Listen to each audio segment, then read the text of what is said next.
अब गरी खायो राम्रो भयो सन्चो भयो भलाचङ्गा भयो भनेदेखि पनि कुनै मान्छेलाई जस आउँदो रहेनछ कि र हामी सन्चो भयौँ भलाचङ्गा भयौँ परमेश्वरको महिमा गऱ्यौँ गर्दै गयौँ गर्दै जाँदाखेरि हामी सन्चो हुँदै गयौँ सन्चो हुँदै जाँदाखेरि यस्तो र त्यस्तो फलानी यस्तो यसो गर्दै उसो गर्दै यस्तो भएको छ के गर्नु र त्यसो गरेर पनि खै भन्छन् त्यो विश्वास भएको अरूलाई विश्वास भएको राम्रो हुन्छ त होइन त्यो विश्वास नगर्ने परमेश्वरको सन्तान भर्खर आउने मान्छेलाई अब त्यो विश्वासै छैन परमेश्वरको सन्तान बनेर मात्रै केही काम हुँदैन क्या हामीले जति गहिराइमा डुब्छौँ गहिराइमा जति डुब्छौँ त्यति नै हामीलाई राम्रो हुन्छ क्या हामी अगाडि बढ्दै जान्छौँ खुस्किएका हड्डीहरू पनि सबै परमेश्वर पिताले अगाडि बढाउँदै जानुहुन्छ अनि म त आज ढुक्का साथ 9 बजेदेखि आएर यहाँ 9:30 बजे थालिसक्ने भनेर ढुक्का साथ बसिराखेको परमेश्वर पिता हुनुहुन्छ भनेर मलाई राति सपनामा त प्रार्थना गरेर सुत्दाखेरि त मलाई सपनामा एकदम तास खेलेको झझल्को देखेको थिएँ कि मैले तास खेलेको झझल्को देखेको थिएँ नभन्दै हाम्रो भाइ एकजना उ हुँदा एकदम तास खेलेर उहाँ निन्द्रेमा लट्ठाउनु भएछ कि म त गाडी आउँछ दाइले भनिसक्नु हो भनेर ढुक्का भएर बसिराखेको के अनि ढुक्का भएर बसिराख्दाखेरि त फेरि त्यसै गरेर अनि दिदीले फोन गर्नुभयो आउन गाडी आइसक्यो भन्नुहुन्छ ए बाबा म त घरमै छु अनि फेरि निस्केर जान्छु दाइ पनि त्यहीँ दिदीको घरमै हुनुहुन्छ अनि ल पिता जे हुनु पिताको इच्छा योजना अनुसार नै हो अब आइसक्नु भयो भनेर अनि भन्दाखेरि भाइ फेरि अर्को भाइ आउनु भएछ कि अनि हामीलाई एकदम सहज तरिकाले ल्याउनु भयो उहाँले एकदम परमेश्वर पिता सहज तरिकाले ल्याउनु भयो उहाँ भाइले पनि सजिलो तरिकाले सरल छिटै ल्याउनु भयो बोलेर राम्रो तरिकाले यहाँ आइपुग्यौँ र परमेश्वरको महिमा हामीले सुरु गऱ्यौँ होइन परमेश्वरको अलिक ढिलै भयो सुरु गरियो र परमेश्वरको महिमा त्यसै यहाँ खोल्छु भनेर मात्रै पनि हुँदैन त्यसै गर्छु भनेर मात्रै पनि हुने रहेनछ कि परमेश्वर पिताले चुन्नु पर्यो नि त परमेश्वर पिताले चुन्नु पर्यो र हामी नबनु है हामी ठुलो बनु है सानो नबनु है हामी ठुलो बनु है सानो परमेश्वरले ल्याउनु हुन्छ छानी छानी होइन त परमेश्वरले छानेर ल्याउनु भयो क्या रोजेर ल्याउनु भयो र परमेश्वरको महिमा गर्नुभयो त्यतिखेर भए पनि हाम्रो भाइले यहाँ ल्याइदिनु भयो उहाँलाई पनि भरिपूर्ण आशिष परमेश्वर पिताको होइन उहाँले पनि आशिष मिलिसकेको छ उहाँले पनि केही गर्न चाहनुभयो भने परमेश्वरले पुरा गरिदिइसक्नु भएको छ होइन त्यसरी ल्याइदिनु भयो अनि हामीले पनि यहाँ आएर महिमा खोल्नु भयो महिमा बढाउने मन गर्नुभयो हामीले पनि आइपुग्यौँ हामीले पनि गऱ्यौँ परमेश्वर पिता यति महान हुनुहुन्छ कि सोचेर उहाँको बहिनी गरेर सकिँदैन सबै कुरा पुरा गर्नेवाला परमेश्वर पिता हुनुहुन्छ हामीले जसरी माग्यौँ त्यसरी नै पुरा गर्नेवाला परमेश्वर पिता हुनुहुन्छ र हामीले जति पनि आँखा नदेख्ने कान नसुन्ने हाम्रो खुट्टा नलाग्ने हात नलाग्ने होइन त्यो मान्छेहरू पनि परमेश्वर पिताले हिँड्न सक्ने बनाउनु भएको छ किनभनेदेखि त्यो मिरुदण्ड खुस्केर बसेको मान्छेहरू चाहिँ थलै पिसा भएर हुलचेयरमा त बसिराख्ने मान्छेहरू हो नि त होइन तर म मिरुदण्ड खुस्केको मान्छे हुँ तर परमेश्वरले खडा पारेर उभ्याइराख्नु भएको छ क्या भारी बोक्ने सक्ने योग्यको पनि परमेश्वर पिताले बनाइराख्नु भएको छ पहिला परमेश्वर पिताको सन्तान हुनुभन्दा अगाडि मलाई उठाउनु सुताउनु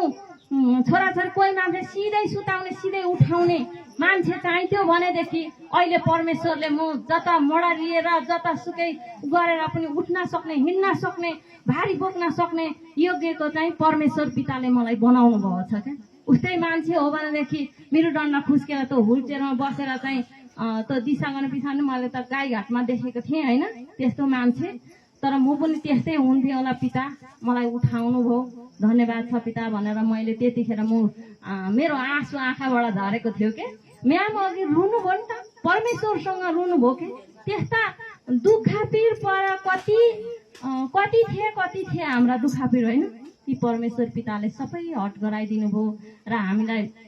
एकदम अहिले प्रार्थना गरेर पुकार गरेर परमेश्वर पिताको महिमा गरेर हिँड्दाखेरि हामी नसक्ने बिमारीहरू पनि परमेश्वर पिताले भलाचङ्गा बनाइदिनु भएको छ, घोडा दुखेकाहरूलाई पनि हिँड्न सक्ने बनाउनु भएको छ। अनि हामीले प्रार्थना गर्न अन्य भाषा गर्न छोड्नु त भन्नु त हामीले?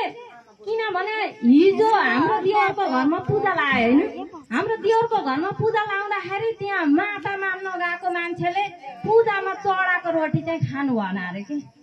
अनि त्यहाँ कुरा गर्दै हुन्थ्यो, हामीलाई जे पनि छ पूजामा चढाएको रोटी चाहिँ ल्याएन म खाइदिन्छु, ल के हुन्छ मलाई हुन्छ होइन। पूजामा चढाएको रोटी खानु नहुने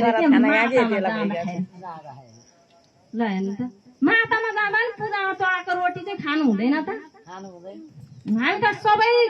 मातामा जाँदा झन् साह्रो सबै कुरा चल्छ, यो चाहिँ क्रिस्चियन हो केही कुरा चल्दैन भनेर भन्थे नि। पूजामा जाँदाखेरि हामीलाई के अरे टिका लगाइदिएर अनि त्यो पूजामा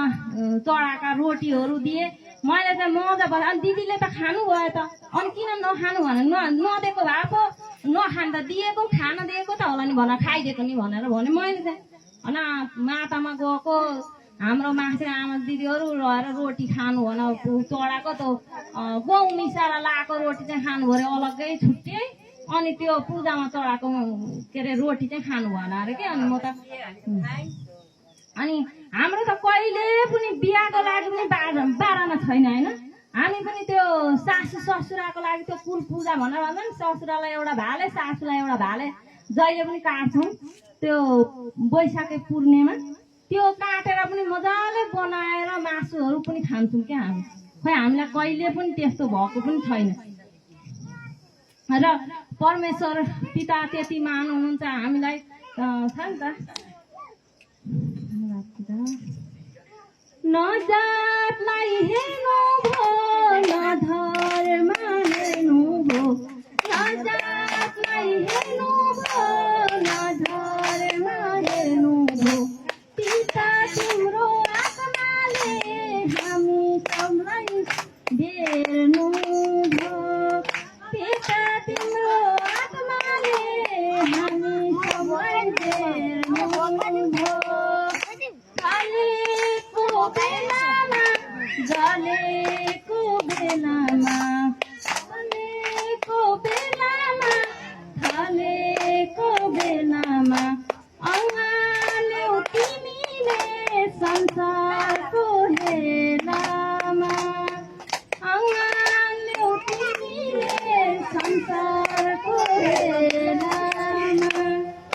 न परमेश्वरले जातलाई हेर्नु भएको छ न धर्मलाई हेर्नु भएको छ। हामी गलेका थियौँ, हामी थलेका थियौँ त परमेश्वरले उठाउनु भयो के,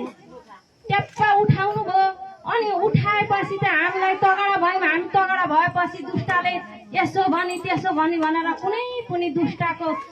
पछि लागेर हामी नसुन्नु नहुने रहेछ के। हामीलाई पनि के भने पहिले होइन, अहिले अब जसले जेसुकै भनोस् म केही नभनिकन केही नसुनिकन म आफ्नो प्रार्थना अन्य भाषा म गरिरहन्छु के। अनि अब परमेश्वर पिताले एकदम राम्रो गर्नुहुन्छ। हामी जति प्रार्थना गर्छौँ, जति अन्य भाषामा लागि परिराख्छौँ, जति सुन्दा पनि एकछिन अलमल भएपछि जतिखेर कराएर पनि प्रार्थना गर्नु पर्दैन होइन। अब त्यो भजन गाउन पनि भित्र आत्मामै गाउँदाखेरि पनि हुन्छ, अनि त्यो अन्य भाषा बोल्दा पनि भित्री आत्मामै गर्दाखेरि हुन्छ। कराएर प्रार्थना पनि गर्नु पर्दैन, कराएर अन्य भाषा पनि बोल्नु पर्दैन, कराएर भजन पनि गाउनु पर्दैन। परमेश्वर पिताले आत्मामै सम्झे पुरा गर्नेवाला परमेश्वर पिता हुनुहुन्छ कि हाम्रो माझमा। र हामीले सदा सर्वदा परमेश्वर पिताको आशिष मागिराख्ने थापिराख्ने, सबै परमेश्वर पितालाई सुम्पिने। दुखेको छ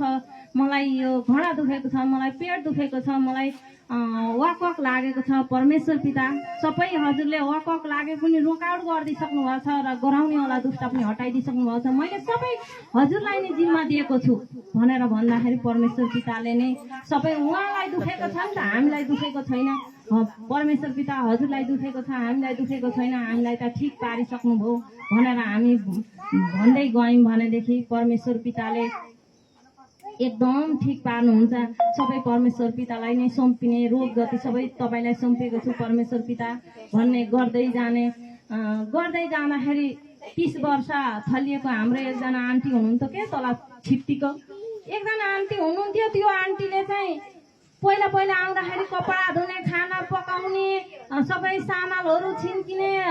त्यो सामानहरू पनि सबै